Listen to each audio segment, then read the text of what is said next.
सभी सुनने वालों का स्वागत है। आज हम बात कर रहे हैं मुंशी प्रेमचंद की एक बहुत ही जानी मानी कहानी दो बैलों की कथा पर। जी। हमारे पास ना इस कहानी के काफी अच्छी समीक्षा है और हम उसी के जरिए कहानी को, उसके पात्रों को और उसमें छिपे संदेशों को समझने की कोशिश करेंगे। हाँ, और ये भी कि आज के समय में इसकी क्या अहमियत है। बिल्कुल।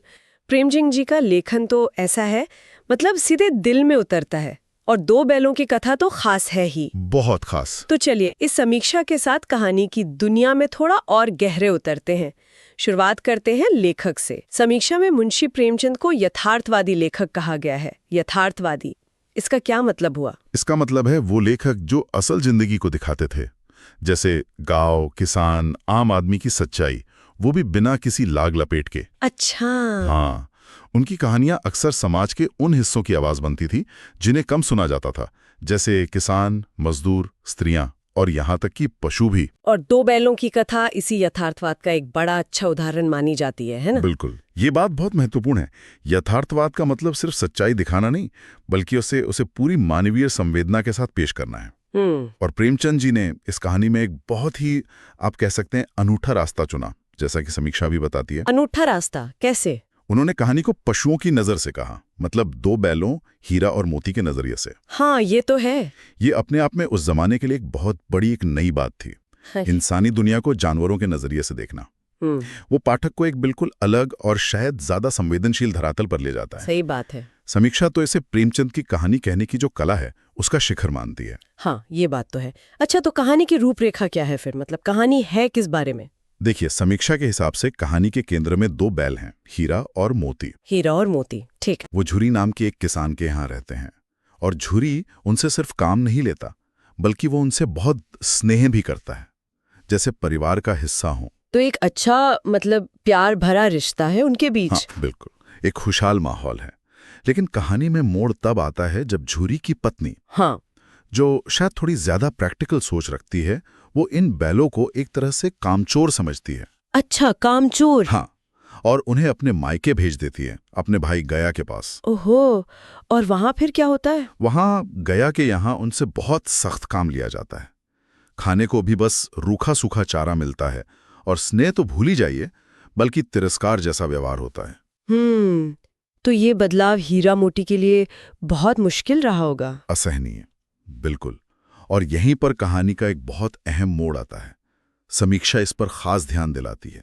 क्या होता है? दोनों बैल, हीरा और मोती, इस बुरे बर्ताव से इतने दुखी होते हैं कि वो रात को मौका देखकर अपनी रस्सियां तोड़ डालते हैं। अच्छा। और सारी रात भागकर वापस अपने मालिक झुरी के पास पहुंच जाते हैं। अरे वाह, ये तो कमाल है। हाँ, और समीक्षा कहती है कि ये सिर्फ भागना नहीं था, ये असल में स्नेह, अपनेपन और आप कह सकते हैं सम्मान की तलाश में उठाया गया एक भावनात्मक कदम था। वो उस जगह लौटना चाहते थे जहां उन्हें प्यार मिलता था, अपनापन महसूस होता था।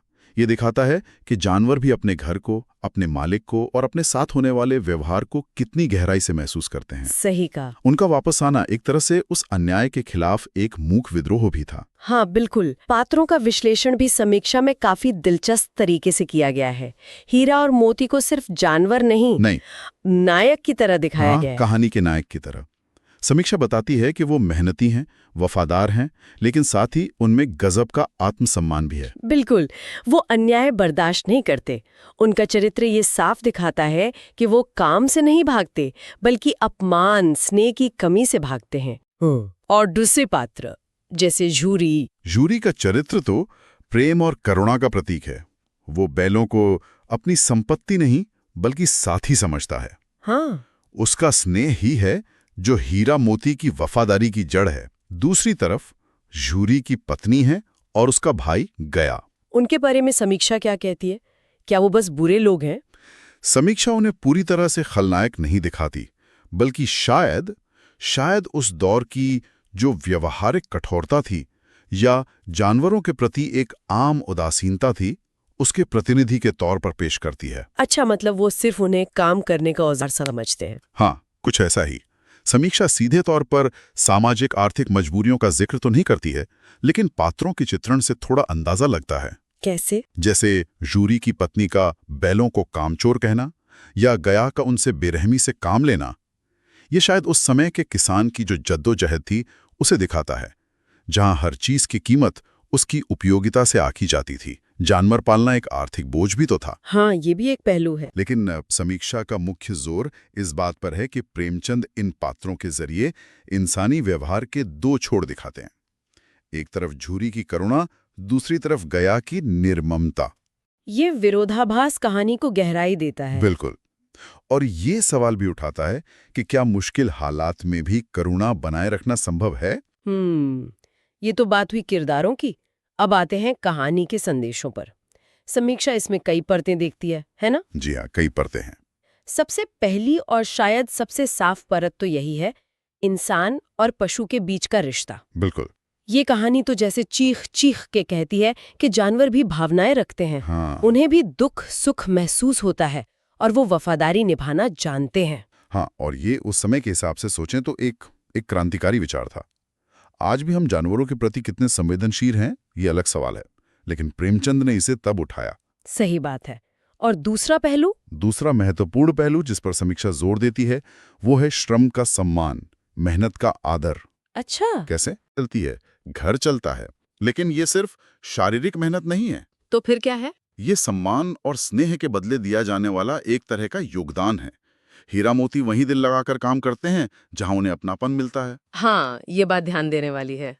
इसके अलावा समीक्षा करुणा और संवेदना के सार्वभौमिक मूल्य को भी रेखांकित करती है। कहानी का सार यही है कि प्रेम और दया किसी भी रिश्ते की नींव है, चाहे वो इंसानों के बीच हो या इंसान और पशु के बीच। जबरदस्ती और कठोरता से आप सिर्फ जिस्म पर राज कर सकते हैं, दिल पर नहीं। बिल्कुल सही कहा। और एक और परत है ग्रामीण जीवन का यथार्थ चित्रण। हाँ, प्रेमचंद की कहानियों में ये तो होता ही है। समीक्षा बताती है कि प्रेमचंद ने इस कहानी के माध्यम से उस समय के भारतीय गांवों की, किसानों की दशा की, उनकी मुश्किलों की, उनके सामाजिक ताने-बाने की एक सच्ची तस्वीर पेश की है। तो ये सिर्फ जानवरों की कहानी नहीं है? बिल्कुल नहीं। ये उस पूरे परिवेश की कहानी है जिसमें वो जानवर जी रहे थे। प्रेमचंद का लेखन हमें मनोरंजन तो देता ही है, साथ ही अपने समाज को गहराई से समझने का मौका भी देता है। और समीक्षा मानती है कि ये कहानी हमें सोचने पे मजबूर करती है कि क्या हम अपने आसपास हर जीव के प्रति और उनके श्रम के प्रति उतने संवेदनशील हैं जितने होने चाहिए। जी हाँ, ये सवाल कहानी उठाती है। अब बात करते हैं भाषा और शैली की। प्रेमचंद की भाषा की तो हमेशा तारीफ होती है। समीक्षा इस बारे में क्या कहती है? समीक्षा प्रेमचंद की भाषा को उनकी सबसे बड़ी ताकतों में से एक मानती है। क्यों? क्या खास है उसमें? भाषा बहुत सरल है, सहज है, बिल्कुल बोलचाल वाली, जैसे कोई कहानी सुना रहा हो, लिख नहीं रहा हो। हाँ, ये अनुभव तो होता है पढ़ते हुए। लेकिन इस सादगी में भी गजब की गहराई है। समीक्षा इस बात पर खास ध्यान दिलाती है कि प्रेमचंद ने गांव का माहौल, खेत, जानवर, इंसानी भावनाएं, इन सब का इतना जीवंत चित्रण किया है कि सब कुछ आंखों के सामने घूमने लगता है। पाठक कहानी को जीता है, सिर्फ पढ़ता नहीं। बिल्कुल। और कहानी का अंदाज यानी टोन, जी, क्या वो सिर्फ गंभीर है? नहीं, यही तो प्रेमचंद का जादू है। समीक्षा बताती है कि कहानी में गंभीरता तो है, लेकिन उसके साथ साथ हास्य भी है, व्यंग्य भी है और करुणा तो है ही। इन सब का एक अद्भुत संतुलन है। अच्छा, हास्य कहाँ है? जैसे हीरा मोती की आपसी बातचीत, उनकी कुछ नादानियां, वो पढ़कर कभी-कभी हंसी आ जाती है। हाँ, सही। और व्यंग्य? शायद झूरी की पत्नी या गया के व्यवहार पर, या समाज की उस वक्त की सोच पर एक हल्का सा व्यंग्य महसूस होता है। और करुणा तो बैलों की पीड़ा देखकर उमड़ती ही है। हाँ। तो ये सारे रस एक साथ घुले मिले हैं। समीक्षा के अनुसार यही सरल भाषा और भावनाओं का ये मिला-जुला रूप है जो कहानी के गहरे संदेशों को इतने असरदार तरीके से पाठक तक पहुंचाता है। सही कहा। कहानी की कुछ खास विशेषताओं पर भी समीक्षा बात करती है। एक तो ये कि बैलों को लगभग इंसानों जैसे गुण दिए गए हैं, एंथ्रोपोमोर्फिज्म जिसे कहते हैं। हाँ, वो सोचते हैं, महसूस करते हैं, योजना बनाते हैं, एक दूसरे का साथ देते हैं, अन्याय का विरोध भी करते हैं। जी। और समीक्षा मानती है कि ये मानवीकरण सिर्फ सतही नहीं है। प्रेमचंद ने इसे बहुत कुशलता से इस्तेमाल किया है। इसका असर क्या होता है? असर ये होता है कि पाठक हीरा और मोती से भावनात्मक रूप से जुड़ जाता है। वो सिर्फ बैल नहीं रह जाते, वो संघर्ष, वफादारी और आत्मसम्मान के प्रतीक बन जाते हैं। जब वो तकलीफ में होते हैं तो पाठक को भी दर्द महसूस होता है। जब वो अन्याय के खिलाफ खड़े होते हैं तो पाठक उनके साथ खड़ा महसूस करता है। तो कहानी का संदेश सिर्फ दिमाग तक नहीं, दिल तक पहुंचता है। बिल्कुल। समीक्षा का यही तर्क है।